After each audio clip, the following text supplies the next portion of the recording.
पड़ोस की बालकनी से आम चुराने वाली सास बहू। मेरी बालकनी में आम के पेड़ कैसे उगाए? जरूर ये आम के पेड़ मेरी फेंकी हुई गुठलियों से उगे। मेरे बूढ़े की आखिरी निशानी मेरे आम के बगीचे वाली बालकनी। गंगा देवी नीचे खड़ी बालकनी को देखती हैं और खुशी के आंसू बहते हुए अपनी बालकनी में आ जाती हैं। अरे ये दादी वापस आ गई पूरे 2.5 साल बाद। हाँ, पर कितनी कमजोर हो गई, पहले कितनी तंदुरुस्त थी। गंगा देवी अपने आम के बगीचे वाली बालकनी में रहने चली जाती हैं। वहीं दूसरी तरफ कौशल्या निवास में राम की शादी की बातें चल रही होती हैं। अरे कौशल्या, क्यों घबरा रही हो जाएगी राम की शादी। हाँ माँ, मैं शादी कर लूंगा, इतने घबराने की क्या जरूरत है। कब? मेरी उम्र में 26 साल का हो गया है तू। अरे माँ, मेरी शादी तो करवा दोगे, पर लड़की कहाँ से लाओगी? अरे लड़कियों की कमी है क्या? हमारा इतना बड़ा गांव है, तू अपने ऑफिस में बात कर ले, कभी भी छुट्टी लेनी पड़ सकती है। अच्छा ठीक है। इसी तरह शाम होती है। कौशल्या मंदिर में पंडित जी से बात कर रही होती हैं। पंडित जी, आप हमारे गांव के हैं, कोई अच्छी लड़की है गांव में हमारे राम के लिए? कौशल्या बहन, हमारे गांव में एक लड़की है, मैं बात चला देता हूँ। कुछ दिन बीतते हैं। एक दिन दशरथ को फोन आता है। नमस्ते दशरथ जी, मैं जनक बोल रहा हूँ। पंडित जी ने बताया कि आप अपने बेटे के लिए लड़की ढूंढ रहे हैं। जी, हम आपके ही गांव के हैं। हमारी एक प्यारी सी बेटिया है, आप चाहे तो आकर देख सकते हैं। अरे बहुत बढ़िया, आप लोकेशन भेज दीजिए, हम कल ही आएंगे। जी जरूर, मैं अभी भेजता हूँ। अगली सुबह 7 बजे पूरा परिवार तैयार होकर अपनी गाड़ी में गांव के लिए रवाना हो जाता है। वहीं दूसरी तरफ सीता छोटे बच्चों के साथ घूम रही होती है। अरे वो देखो आम का बगीचा, चलो आम तोड़कर खाते हैं। हाँ दीदी, चलो आम तोड़ते हैं, मजा आएगा। सीता बच्चों के साथ बगीचे की दीवार कूद कर अंदर आती है। अरे आम तो बहुत ऊपर हैं, इन्हें तोड़ेंगे कैसे? अरे दीदी, तुम तो हर बगीचे में आम तोड़ने में मशहूर हो, अब लगाओ दिमाग और तोड़ो आम। अरे करना क्या है, मेरी चुनरी है ना, जल्दी से छोटे छोटे पत्थर दो। सीता पत्थरों को चुनरी में बांधती है और उछलकर आमों पर मारती है। अरे यार, बच गया। अरे वो नहीं, दाहिने वाला तोड़ो, वो जल्दी टूट जाएगा। अरे पर मीठा तो बगल वाला है, तू रुक, मैं वही तोड़ती हूँ। सीता एक बार फिर कोशिश करती है और इस बार ढेर सारे आम नीचे गिरते हैं और सीता बच्चों के साथ ढेर सारे आम तोड़कर पेड़ के नीचे बैठकर आम खाने लगती है। वाह, कितना मीठा है, मजा आ गया। हाँ, ऐसे आमों के लिए ही मैं तो गर्मियाँ बर्दाश्त करती हूँ और साल भर इंतजार करती हूँ। क्या टेस्टी आम है, बिल्कुल मीठे। सीता हाथ मुंह पर आम लगाकर बच्चों के साथ मजे से आम खाने लगती है। तभी कृतिका दौड़ते हुए सीता के पास आती है। अरे कृतिका, तू इतनी हाफ क्यों रही है, क्या हुआ? अरे सीता दीदी, तू बगीचे में बैठी आम खा रही है, तुम्हें लड़के वाले देखने तुम्हारे घर आए हैं। अरे मैं तो आम खाने के चक्कर में भूल गई थी, अब माँ तो डंडे से मारेंगी। सीता दौड़ते हुए घर पहुंचती है। हाथ मुंह और बालों में आम लगा होता है। अरे पागल लड़की, तुझे मना किया था ना आम के बगीचे में मत जाना, ये क्या हुलिया बना रखा है। सीता हाथ मुंह धोकर चाय की ट्रे लेकर आती है। बेटी, तुम कहाँ से आई और तुम्हारे हाथ में क्या लगा हुआ था? जी, मैं आम के बगीचे से आम चुरा कर खा रही थी, वही आम मेरे हाथ और मुंह में लगे हुए थे। बेटी, तुम इतनी बड़ी हो गई, अभी भी आम के बगीचे से आम चुरा कर खाती हो? वो दरअसल बात यह है कि मुझे आम बहुत पसंद है। मैं कहीं भी आम का बगीचा देखती हूँ तो खुद को रोक नहीं पाती हूँ और तोड़कर खाने लगती हूँ। जी, हमें आपकी बेटी का ये चुलबुलापन पसंद आया, आपकी सीता ही हमारे घर की बहू बनेगी। तभी राम अपनी जेब से रुमाल निकालकर सीता के बालों में लगा आम का रस साफ करता है और पहली बार दोनों एक दूसरे की आंखों में देखते हैं। मुझे आप बहुत पसंद आई, मैं आपसे ही शादी करूंगा। मुझे भी आप पसंद है, मैं भी शादी आपसे ही करूंगी। लो जी, ये तो राम मिलाई जोड़ी हो गई और दोनों बच्चों के नाम भी मिल रहे हैं। अब तो मुंह मीठा कीजिए और शादी की तारीख निकलवाइए। सुनैना सबका मुंह मीठा करवाती है। शादी की तारीख निकलती है और राम सीता की धूमधाम से शादी हो जाती है और अगली सुबह सीता तैयार होकर हॉल में आती है। बहू, आज तेरी पहली रसोई है। हाँ मम्मी जी, मुझे पता है। तो बहू, आज मीठे में खीर बना ले बस। सीता किचन में जाकर खीर बनाती है और सबको परोसती है। अरे वाह बहू, बहुत बढ़िया खीर बनाई है। वाकई सीता, तुम्हारी खीर तो बहुत टेस्टी है। बहू, तेरी खीर खाकर तो दिल गार्डन गार्डन हो गया। इसी तरह सीता अपनी पहली रसोई पूरी करती है। तभी बाहर से कुछ आवाज आती है। अरे वो देखो, उस बालकनी में कितने बढ़िया आम का बगीचा है, चलो उसे आम तोड़ कर खाते हैं। आम के बगीचे वाली बालकनी के नीचे खड़ा गोपाल डंडे से बालकनी के आम चुराने लगता है। तभी गंगा देवी डंडा लेकर बालकनी में आती है और गोपाल के सिर पर एक डंडा मारती है। अरे दादी, मार के मेरा सिर फोड़ दिया। आई, अरे रे रे, ये क्या किया दादी? खबरदार मेरी बालकनी के आम के बगीचे को हाथ लगाए तो डंडे से सर फोड़ दूंगी। चल भाग यहाँ से, और सुन लो सभी, कोई मेरे आमों को हाथ नहीं लगाएगा। गंगा देवी के डांट से सबकी सिट्टी पिट्टी गुल हो जाती है और इसी तरह कुछ दिन बीतते हैं और एक दिन। मम्मी जी, मैं ये कपड़े फैला देती हूँ। नहीं बहू, अभी तेरी नई नई शादी हुई है, बाद में तुझे काम करना ही है। नहीं नहीं, इतने दिन हो गए, आप मुझे कोई काम नहीं करने देती। सीता कपड़ों की बाल्टी लेकर छत की तरफ बढ़ती है। अरे ये कैसी खुशबू, जानी पहचानी लग रही है। अरे ये तो आम के बगीचे जैसी खुशबू है, ये कहाँ से आ रही है? सीता खुशबू को फॉलो करते हुए बालकनी में आती है। ओहो, पड़ोस की बालकनी में आम का बगीचा लगा हुआ है, मुझे तो पता ही नहीं था। अब इसमें से आम कैसे तोड़ूं? अरे हाँ, अपना पुराना जुगाड़ लगाती हूँ। सीता कमरे से चुनरी लाकर उसमें गांठ बांधती है और फेंक कर आम फंसाकर खींच लेती है। अरे वाह, एक ही बार में 4 आम मिल गए। ये तरीका कभी फेल नहीं होगा। कच्चे आम हैं, इनसे दाल बनाऊंगी, सबको बहुत पसंद आएगी। सीता एक आम खाते हुए किचन में आती है और फिर आम धोकर दाल में डाल देती है और थोड़ी देर बाद दोपहर में सबको खाना परोसती है। वाह बहू, आम वाली दाल बनाई है, खट्टी मीठी दाल। तूने तो मुझे बचपन की याद दिला दी। बहू सच बता रहा हूँ, अरसा हो गया था ऐसी आम वाली दाल खाए हुए। आज तो तूने दिल जीत लिया। मुझे भी आम वाली दाल बहुत पसंद है, मैंने थोड़ी सी अलग रखी है, उन्हें रात में दूंगी। सभी चटकारे मारकर आम वाली दाल खाते हैं और फिर रात में सीता राम को दाल परोसती है। वाह सीता, क्या दाल बनाई है, बहुत टेस्टी है। अगर रोज ऐसा खाना मिला तो मैं तो 1 महीने में मोटा हो जाऊंगा। राम की बातें पूरा परिवार सुनकर हंस पड़ता है और इसी तरह हंसते हुए सभी खाना खाते हैं और अपने अपने कमरे में सोने के लिए चले जाते हैं। और फिर अगले दिन दोपहर में, बहू कल तूने जो आम वाली दाल खिलाई ना, दिल खुश हो गया। अगर आज वैसे ही आम की चटनी बना दे तो खाने में मजा आ जाए। क्यों नहीं पापा जी, आज दोपहर में आम की चटनी बनाऊंगी। आम की चटनी के लिए तो ढेर सारे आम लगेंगे, एक बर्तन लेकर जाती हूँ, आम तोड़कर उसी में रख लूंगी। सीता अपनी बालकनी में आती है और चुनरी से आम तोड़ने लगती है। तभी गंगा देवी डंडा लेकर बालकनी में आती है। कौन है? किसने मेरे आमों को हाथ लगाया? सीता डरकर अपनी बालकनी में छुप जाती है। वहीं नीचे खेल रहे बच्चों पर गंगा देवी की नजर पड़ती है। अच्छा, तो तुम बदमाशों ने मेरी बालकनी के आम चुराने की कोशिश की है। रुको, बताती हूँ। गंगा देवी एक बाल्टी पानी लाकर पानी बच्चों पर फेंक देती हैं। दादी, हमें क्यों भिगो दिया? हमने क्या किया? तुम लोग मेरी बालकनी के आम चुराए हो ना? हमने आपके आम नहीं चुराए। झूठ मत बोलो, भागो यहाँ से। कोई मेरी बालकनी के नीचे नहीं खेलेगा। भागो भागो, ये बूढ़ी दादी तो डंडे से मारती हैं। बच्चे भाग जाते हैं। गंगा देवी अंदर चली जाती है। अरे बाप रे, कितनी खतरनाक दादी है। आज मैं पकड़ी जाती तो ये दादी डंडे से मारकर मेरी कमर तोड़ देती, पर अब तो अंदर चली गई, अब मैं आम तोड़ सकती हूँ। सीता चुनरी से आम तोड़ती है। अरे वाह, 4 आम, एक बार और। सीता फिर चुनरी फेंककर आम तोड़ती है और बर्तन में रख लेती है और आम लेकर किचन में आती है और आम की चटनी बनाकर अपने सास ससुर को परोसती है। वाह बहू, क्या चटनी बनाई है। दिल खुश हो गया। लग रहा है जैसे पेड़ से तोड़कर सीधी चटनी बनाई है। ऐसा ही कुछ समझ लीजिए पापा जी। अगर थोड़ी ज्यादा बनाई है तो मुझे दे दे, मैं अपने दोस्त को खिलाऊंगा, दीवाना हो जाएगा। हाँ पापा जी, ये लीजिए, बहुत चटनी बनाई है। दशरथ चटनी लेकर बाहर चला जाता है। बहू सच बता, ये आम कहाँ से लेकर आ रही है? ऐसे खट्टे मीठे ताजे आम बाजार में नहीं मिलते। अरे मम्मी जी, आपको नहीं पता, सामने वाली बालकनी में जो आम का बगीचा है, वहीं से तोड़ कर लाती हूँ। अरे बहू, तू पड़ोस की बालकनी से आम चुरा कर लाती है? हाँ मम्मी जी, वहीं के आम सबसे ताजे और मजेदार है। शहर में ऐसे बगीचे वाले आम कहाँ मिलते हैं। नहीं बहू, अब वहाँ से आम मत तोड़ना, वो दादी अम्मा बहुत खतरनाक है, डंडा लेकर घूमती हैं। चल, आज मैं तुझे सब्जी मंडी दिखाती हूँ, वहीं से आम लेकर आएंगे। कौशल्या चटनी खाकर सीता को लेकर सब्जी मंडी चली आती है।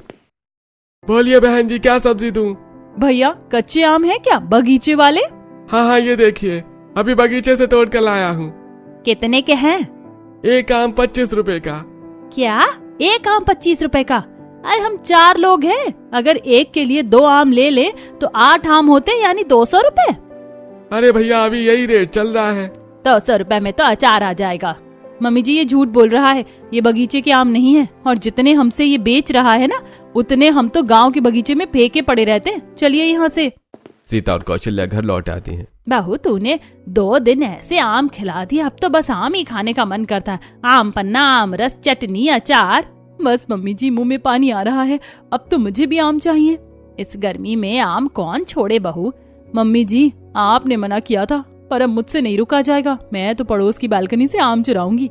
अरे बहू अगर इतने टेस्टी आम है तो मैं भी तेरे साथ हूँ। चल आज से हम पड़ोसी की बालकनी से आम चुराने वाली सास बहू बनते हैं। चलिए मम्मी जी। दोनों मुस्कुराते बालकनी की तरफ बढ़ती हैं। अरे बहू आम की चटनी खा ली, आम वाली दाल भी पी ली, अब बस आम पन्ना पीने का मन कर रहा है। बता आम तोड़ेंगे कैसे? मम्मी जी मैं तो चुनरी से आम तोड़ती हूँ, पर आम पन्ने के लिए तो ढेर सारे आम लगेंगे। तब तक दादी डंडा लेकर आ जाएंगी। तब कैसे तोड़ना है?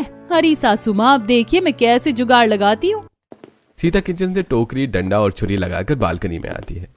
ये क्या है बहू? मम्मी जी इससे आम काट कर टोकरी में गिर जाएंगे, ज्यादा आम मिलेंगे। आसम बहू क्या तरकीब निकाली है? सीता डंडा आगे बढ़ाकर आम तोड़ने लगती है। अरे बहू जल्दी देख दादी आ रही हैं। सीता तुरंत डंडा खींचकर आम छुपा देती है। ये पत्ते कैसे टूटे हैं? किसने चुराए मेरे आम? अरे ओ लड़की, तूने मेरे आम चुराए हैं क्या? नहीं दादी, मैं अपनी बालकनी में खड़ी हूँ, आपके आम कैसे चुराऊंगी? अम्मा हमने नहीं देखा किसने आम चुराए। तो ये पत्ते कैसे गिरे? आम भी कम लग रहे हैं। अम्मा हवा से टूटे होंगे या कौओं ने तोड़े होंगे। मुझे तो तुम पर शक है। अंदर जाओ, मेरे आमों पर नजर मत लगाओ। सीता और कौशल्या अंदर चली जाती हैं। मम्मी जी दादी चली गई, मैं छुपाए आम लेकर आती हूँ। पड़ोस की बालकनी से आम चुराने वाली सास बहू चुराए हुए आम लेकर किचन में आती हैं। बहू तूने आम तो तोड़ लिया, अब जल्दी से आम पन्ना बना दे। सीता आम उबालकर ठंडा करती है, मसाले डालकर आम पन्ना तैयार करती है और सबको देती है। अरे वाह बहू, तू तो रोज आम का नया आइटम खिला रही है। कभी चटनी, कभी दाल, कभी और आज आम पन्ना। लगता है आम का सीजन शुरू हो गया है। अरे लगता है मैंने आम पगली से शादी करके सही किया। अब रोज नए नए आम के आइटम मिलेंगे। अभी तो आम पन्ना है, 2 दिन बाद मीठे मीठे आम रस भी खिलाऊंगी। जरूर बहू, अब तो मुझे तेरी सास से ज्यादा आमों से प्यार हो गया है। इसी तरह हंसी मजाक में दिन बीतते हैं और एक दिन सीता और कौशल्या गली में पड़ोसियों के साथ आइसक्रीम खा रही थी। भैया मैंगो फ्लेवर आइसक्रीम नहीं है क्या? है ना बहन जी, मैंगो फ्लेवर 25 रुपए वाली। वहीं पास खड़े खड़े बच्चे आम के बगीचे वाली बालकनी की तरफ देख रहे होते हैं। अरे वो देख आम, चल आम तोड़ते हैं। बच्चे ईंट फेंक कर आम तोड़ने लगे हैं। ये देख मेरा निशाना लग गया, मुझे आम मिल गया। मेरा निशाना नहीं लग रहा, मुझे आम दे। मैं तेरा बेस्टू हूँ ना, तेरे लिए आम मैं तोड़ता हूँ। इतना कहकर बच्चे पत्थर मारते हैं, फेंकते हैं। तभी बालकनी में गंगा देवी आती हैं और पत्थर सीधा गंगा देवी को लगता है। अरे मेरा सर फोड़ दिया। कितनी बार कहा है मेरे आम मत तोड़ा करो, भागो यहाँ से। बच्चे डरकर तितर बितर हो जाते हैं। याद है उर्मिला, पहले ये दादी कितनी अच्छी थी, सबके साथ त्योहार भी मनाती थी। हाँ बहुत प्यार करती थी, बच्चों को तो चॉकलेट देती थी। अब देखो कैसी हो गई है। सच में दादी पहले इतनी अच्छी थी। हाँ बहू, पता नहीं क्या हो गया, जब से वापस आई है बदल सी गई है। इतनी अच्छी दादी अब इतनी गुस्से वाली कैसी हो गई? फिर सभी आइसक्रीम खाकर अपने अपने घर लौट जाते हैं। इसी तरह कुछ दिन बीतते हैं। एक दिन पूरा परिवार टीवी देख रहा होता है। अरे बाप रे, एलपीजी के दाम तो सिर पर चढ़ते जा रहे हैं। अरे दाम इसलिए बढ़ रहे हैं क्योंकि काला बाजारी हो रही है। अगर लोग खपत कम कर दे तो दाम अपने आप कम हो जाएंगे। सही कह रहे हैं पापा, हर घर को गैस की खपत कम करनी चाहिए। अच्छा बहू ये बता, हमारे घर का सिलेंडर अभी है ना? हाँ पापा जी अभी हैं, चल जाएगा। वैसे आज खाने में आम का क्या स्पेशल बना रही हो? मैं सोच रही हूँ कि गैस की खपत कम हो, इसीलिए कच्चे आम का अचार बना लेती हूँ। अरे वाह बहू, बढ़िया सोचा। दाल भात के साथ आम के अचार खाने में मजा आ जाएगा। बनाओ बनाओ। सीता कौशल्या को साथ लेकर बालकनी में आती है। मम्मी जी वो देखिए, सामने कच्चे पक्के दोनों आम हैं। अरे बहू, तू बालकनी वाले आम के बगीचे से आम चुराकर अचार बनाने का सोच रही है क्या? हाँ मम्मी जी, कच्चे आम से अचार और पक्के आम से आम रस बना लेंगे। गैस भी बचेगी और आम खाने का मजा भी आएगा। पर बहू इसके लिए तो बहुत सारे आम चाहिए और वो अम्मा बार बार आ जाती हैं। मम्मी जी इस बार एक बार में ज्यादा आम तोड़ने पड़ेंगे, नहीं तो उन्हें शक हो जाएगा और अब डंडे या चुनरी वाला आइडिया काम नहीं करेगा। अच्छा बहू तो रुक, मेरे पास एक जुगाड़ है, चल मेरे साथ। इसी तरह दोपहर होती है, सारे पड़ोसी अपने घरों में सो जाते हैं। तभी कौशल्या सीता के साथ लकड़ी की सीढ़ी लेकर आती है और अपनी बालकनी से पड़ोस के आम के बगीचे वाली बालकनी में लगा देती है। अरे वाह सासू माँ, मान गए आपको, आप तो मेरी भी उस्ताद निकली। इस सीढ़ी से तो आराम से आम के बगीचे वाली बालकनी में जाऊंगी, आम चुरा लूंगी और फटाक से वापस भी आ जाऊंगी। दोपहर का समय है, दादी सो रही होंगी और हमें कोई देखने वाला भी नहीं है। इतना कहकर सीता सीढ़ी से होते हुए आम के बगीचे वाली बालकनी में उतर जाती है और ढेर सारे आम तोड़कर कौशल्या की तरफ फेंकने लगती है। अरे बहू, बस बस कर, इतने आम बहुत हैं, काफी पके और कच्चे आम हो गए, अब वापस चलिए। सीता धीरे धीरे सीढ़ी से वापस आने लगती है। तभी समिति का चौकीदार बहादुर पड़ोस की बालकनी से आम चुराने वाली सास बहू को देख लेता है। अरे चोर चोर, दादी आपके आम कोई चुरा रहा है। अरे मम्मी जी, चौकीदार ने देख लिया। अरे नहीं बहू, इतनी ऊंचाई तक चेहरा नहीं देख पाएगा, जल्दी भाग। सीता भागकर अपनी बालकनी में आ जाती है और कौशल्या जल्दी से सीढ़ी खींच लेती है। तभी गंगा देवी डंडा लेकर बालकनी में आती है। कौन है चोर? कौन है चोर? कहाँ गया चोर? अरे दादी आपके आम चुरा कर चोर पड़ोस वाली बालकनी में भाग गया। अरे बहादुर, कैसा दिख रहा था चोर? पड़ोस का ही कोई होगा। मेरी आम वाले बगीचे की बालकनी से आम चुराता है, छोड़ूंगी नहीं। दादी बालकनी ऊंची थी, सूरज की रोशनी आंख में पड़ रही थी, इसलिए चेहरा नहीं देख पाया। अरे तुमने तो देखा होगा, बताओ कौन था? दादी अम्मा, हमने भी नहीं देखा, उसने चेहरे पर काला कपड़ा पहना था। नास पीटा, मेरे सारे आम तोड़कर भाग गया, कीड़े पड़े उसे। अरे दादी, आप किसी को आम क्यों नहीं तोड़ने देती? जिसने भी आम चुराए हैं खाएगा ही। वैसे भी आप तो आम खाती नहीं है और आपके बगीचे के सारे आम सड़कर आपके बगीचे में ही गिरते हैं। अरे मेरे आम सड़ जाए तो सड़ जाए, कोई क्यों तोड़ेगा? एक बार मिल जाए तो डंडे से मार कर मुंह टेढ़ा कर दूंगी, फिर देखती हूँ टेढ़े मुंह से आम कैसे खाता है। गंगा देवी गुस्से से अंदर चली जाती है और पड़ोस की बालकनी से आम चुराने वाली सास बहू भी अपने घर में चली आती है। अरे मम्मी जी, आज तो बाल बाल बच गए। 1 मिनट और देर होती तो ये दादी अम्मा हम दोनों का मुंह टेढ़ा कर देती। अरे बहू, हम भी कम नहीं है, पड़ोसी की बालकनी से आम चुराने वाली सास बहू है। पड़ोस की बालकनी से आम चुराने वाली सास बहू हंसते हुए आम लेकर अंदर चली जाती है और फिर रात में सीता सभी को आम रस बनाकर पिलाती है। अरे वाह बहू, क्या आम रस बनाया है, मजा आ गया। सच में इतना मीठा और स्वादिष्ट आम रस मैंने कभी नहीं पिया। बहू, तू तो कमाल कर रही है, हर दिन आम का नया स्वाद। अरे वाह, गांव में मैं सोचती थी ऐसे बगीचे वाले आम शहर में कहाँ मिलेंगे, पर यहाँ भी मिल जाते हैं। बगीचे वाले आम शहर में कहाँ मिलते हैं? अरे बस मिल जाते हैं, अब कहाँ से मिलते हैं वो रहने दीजिए।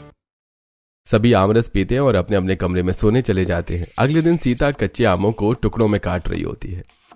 अरे बहू, तू आम टुकड़ों में काटने लगी? मम्मी जी, मुझसे बर्दाश्त नहीं हो रहा, जल्दी से सुखाकर अचार बनाऊंगी।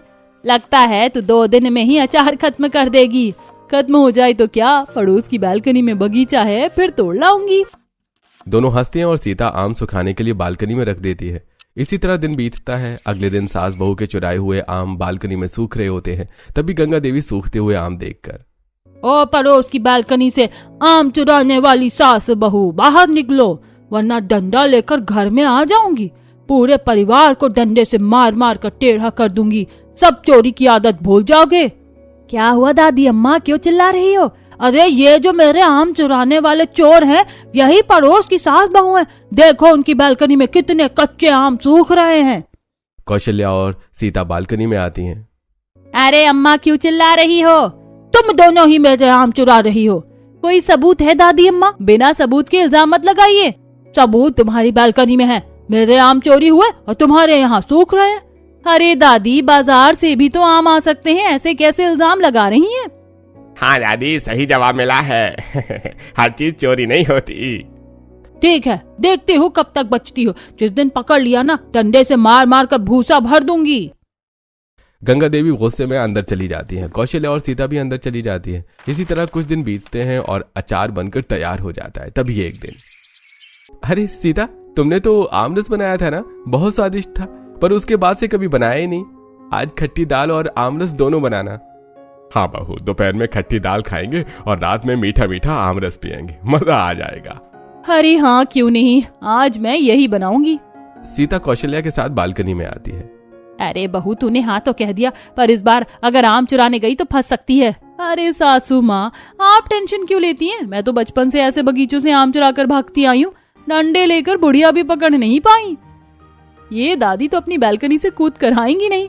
चल बहू, फिर मैं भी तेरे साथ एक बार फिर आम चुराती हूँ। ऐसी दोपहर होती है, सब अपने अपने घरों में सो रहे होते हैं। तभी पड़ोस की बालकनी से आम चुराने वाली सास बहू अपनी बालकनी से लकड़ी की सीढ़ी लगाती है और सीता सीढ़ी से होकर आम के बगीचे वाली बालकनी में उतर जाती है।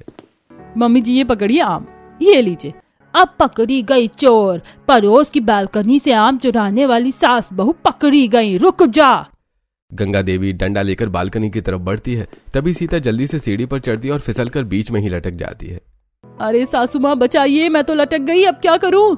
अब आई उठ पहाड़ के नीचे, बता डंडा मारू तेरे हाथ पर, नीचे गिरेगी तो समझ आएगा। नहीं दादी, डंडा मत मारना, अब कभी आम नहीं चुराऊंगी। अरे अम्मा, मेरी बहू को मत मारना। क्यों ना मारू, सबूत मांग रही थी ना, आज रंगे हाथ पकड़ी गई। दादी माफ कर दो, आज तो एक भी आम नहीं चुराए। अगर लटकी ना होती तो आज डंडे से सबक सिखाती। बेटा ए जी जल्दी आओ, बहू को ऊपर खींचो। राम और दशरथ मिलकर सीता को ऊपर खींच लेते हैं। बहू, अभी भी तूने बचपना नहीं छोड़ा, रोज आम चोरी करके खिलाती थी। दादी माफ कर दीजिए, अब ये आम नहीं चुराएंगे। गंगा देवी मुंह बनाकर अंदर चली जाती है। सीता, अब कभी दादी के आम मत चुराना। ठीक है। राम और दशरथ अंदर चले जाते हैं। अरे वाह बहू, तूने मेरा नाम नहीं लिया। सासू माँ, चोरी का पहला नियम है पकड़े जाओ तो पार्टनर का नाम नहीं लेना चाहिए। और कोई बात नहीं, आज नहीं तो कल आम चुरा लेंगे। तो फिर आम चुराएगी? हाँ, एक बार पकड़े जाने से क्या होता है, कल सावधानी से चुराऊंगी। चल ठीक है, कल मैं भी साथ दूंगी, पर संभल कर। दोनों हंसते हुए अंदर चली जाती हैं। इसी तरह आज का दिन बीतता है और अगले दिन दोपहर में सीता और कौशल्या बालकनी में आती हैं। मम्मी जी, आज तो सुबह से दादी अम्मा एक बार भी बालकनी में नहीं आई है, क्या बात है? तो बहू आम चुरा ले। नहीं मम्मी जी, मन नहीं कर रहा, कल चोरी करूंगी। इसी तरह आज का दिन बीतता है और फिर अगले दिन। बहू आज आम चुराएगी क्या? मम्मी जी पहले ये बताइए, दादी अम्मा डंडा लेकर पहरेदारी करने क्यों नहीं आ रही हैं? मुझे क्या पता बहू। मम्मी जी, जब तक कोई मना ना करे तब तक चोरी में मजा नहीं आता। अरे बहू, तेरी बात तो मेरे सर के ऊपर से गई, पर वो देख नीचे बहादुर है, उससे पूछ। बहादुर भैया। क्या हुआ मैम साहब? दादी अम्मा कहाँ हैं? 2 दिन से दिख नहीं रही। उनकी तबीयत खराब है, ये उनकी दवाइयाँ हैं। अरे उनका ध्यान कौन रखेगा? हमारे गांव में किसी की तबीयत खराब होती थी तो पूरा गांव ख्याल रखता है। बहादुर रुको, मैं आती हूँ। सीता नीचे जाकर दवाइयां लेती है और कौशल्या के साथ गंगा देवी के घर पहुंचती है। गंगा देवी बिस्तर पर लेटी कांप रही होती हैं। अरे दादी अम्मा रुकिए, ये लीजिए पानी। मम्मी जी आप यहीं बैठिए, मैं काढ़ा बनाकर लाती हूँ। सीता गंगा देवी के किचन में जाती है और देसी का काढ़ा बनाकर गंगा देवी को पिलाती है। अम्मा अब अच्छा लग रहा है? तुम लोग यहाँ मेरे आम चुराने आए हो ना? दादी आप आराम कीजिए, आप बहुत कमजोर लग रही हैं, मैं आपके लिए खिचड़ी बनाकर लाती हूँ। इतना कहकर सीता रसोई में जाती है और गंगा देवी के लिए खिचड़ी बनाती है और अपने हाथों से खिचड़ी खिलाती है और दवाई भी देती है। दादी अब आप शाम तक यहीं आराम कीजिए। सीता और कौशल्या वापस अपने घर चली जाती हैं। 2 दिनों से इसने मेरा पूरा आम का बगीचा ही उजाड़ दिया होगा और अब सेवा करने आई है। शाम होती है। सीता रोटी में देसी घी लगाकर और सब्जी बनाकर गंगा देवी को खिलाती है। रात में सोते समय उनके पैरों की मालिश भी करती है। अरे चोर, तू ये सब क्यों कर रही है मेरे साथ? सच सच बता। बड़ी दादी अम्मा चुपचाप सोई रहो, ज्यादा बोलोगी तो तुम्हारे सारे आम चुरा लूंगी। सीता रात भर उनकी सेवा करती है। इसी तरह 1 हफ्ता बीतता है और गंगा देवी पूरी तरह से ठीक हो जाती है। गंगा देवी अपनी बालकनी में आती है। अरे तुम सास बहू ने मेरे आम की चोरी नहीं की? आप थी ही नहीं मना करने वाली, तो अगर मैं आम तोड़ लेती तो चोरी नहीं कहलाती ना। अरे तू तो बड़ी शैतान है। वैसे दादी आप इतनी खूसट क्यों हैं? आप बालकनी के आम किसी को क्यों नहीं तोड़ने देती? पहले मुझे आम बहुत पसंद थे, अपने बूढ़े के साथ बैठकर आम खाया करती थी और गुठलियां बालकनी के पेड़ में फेंक देती थी, इसी से ये पेड़ हुए हैं। पर एक दिन, अरे भगवान देखो, हमारे बेटे ने हमें अपने घर पर बुलाया है। अगर ऐसी बात है तो हम जरूर चलेंगे, चलिए। गंगा देवी अपने पति रामलाल के साथ अपने बेटे और बहू के साथ घर चली आती है और 6 महीने बाद रामलाल का देहांत हो जाता है। उसके बाद, अरे बूढ़ी पहले घर के सारे बर्तन धो, फिर खाना मिलेगा। मेरे पति क्या मरे, इन लोगों ने तो मुझे नौकरानी बना दिया। दादी आप मानती है ना कि ये आम का पेड़ दादाजी की निशानी है ना? हाँ बेटी, तो दादी, मैंने सुना है खुशियां बांटने से बढ़ती हैं। जब दादाजी आपको देखते होंगे उन्हें अच्छा थोड़ी ना लगता होगा कि आपने आम खाना छोड़ दिया, और उनकी याद में चिड़चिड़ी रहती हैं।